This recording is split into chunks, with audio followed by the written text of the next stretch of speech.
The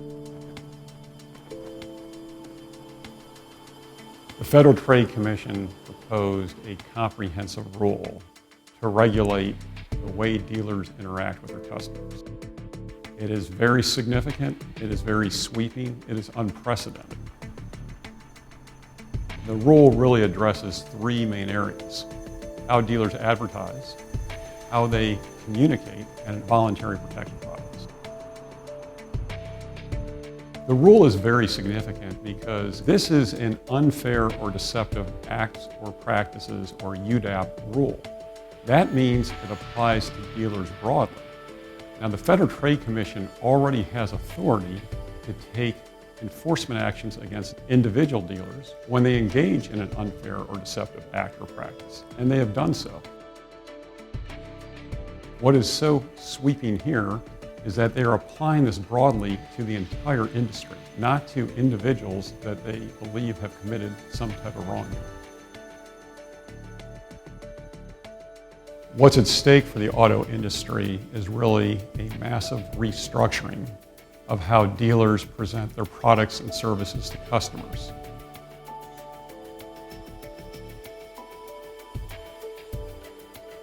This rule presents all kinds of problems for dealers and more particularly for the customers that they serve. The rule would impose a number of disclosure obligations, which are confusing, they're time-consuming, and quite possibly they do not serve the purpose for which they're intended. In addition, it imposes on dealers a massive and completely unnecessary record-keeping obligation. And when you have costs like that that are injected into the system, that also can have an impact on customers. The rule is indeed very time-consuming, and a few examples should illustrate this. First, anytime a customer inquires into a specific vehicle or a financing term, or anytime they ask about a pricing element, the dealer would have to provide the offering price of the vehicle. Now, that's everything except for governmental fees. It's the first time they communicate with the dealer, whether it's orally or in writing, the dealer has to provide that information. If a customer asked about 4 or 5 vehicles, the dealer has to provide that disclosure 4 or 5 times. Now, the same is true with credit terms.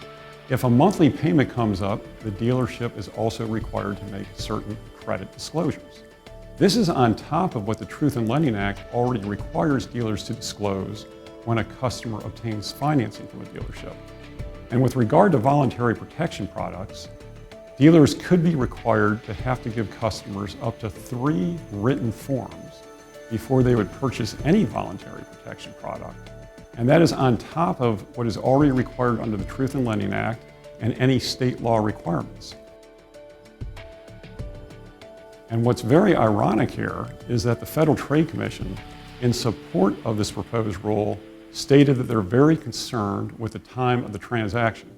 They believe that the transaction needs to be reduced in time, and yet they are imposing upon dealers an obligation to make multiple, repeated, and in many cases redundant disclosures to customers.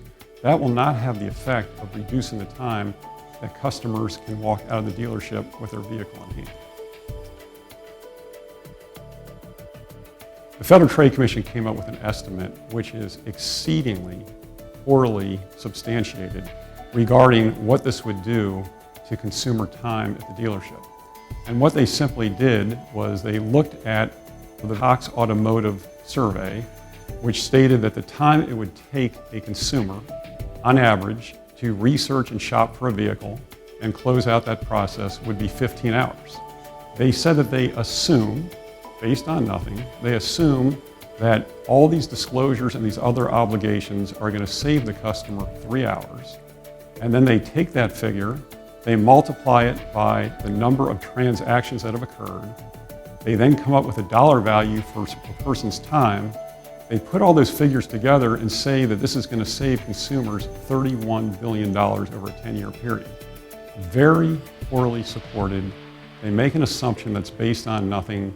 And again, I think anyone that's familiar with the dealership experience will understand that not only will this not accelerate the process, this will lengthen it, and the actual impact on customers will go the other direction.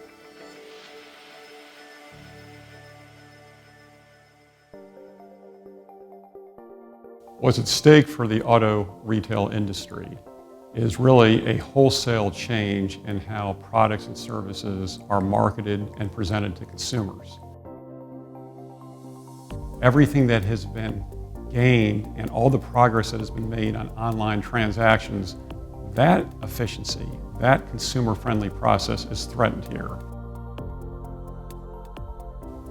What we want the FTC to do is go back to the drawing board, research what they have proposed, get stakeholder input, see what its effect is on consumers, do what other agencies, including the FTC, has done in the past.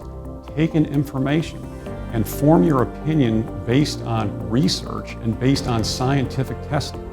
That is the most responsible way to proceed if they perceive problems in the marketplace. And our hope is that the FTC goes back to the drawing board, takes a hard look at what is proposed, studies up on it more, and revisits this whole set of proposals.